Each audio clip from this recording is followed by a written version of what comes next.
بسم الله الرحمن الرحيم.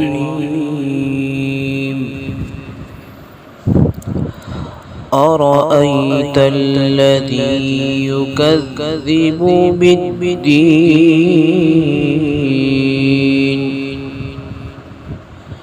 فذلك الذي يدع اليتيم ولا يحض على طعام المسكين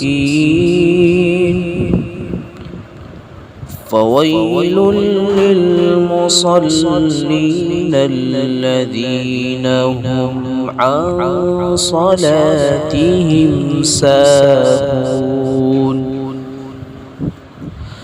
الذين هم يراءون ويمنعون الماعون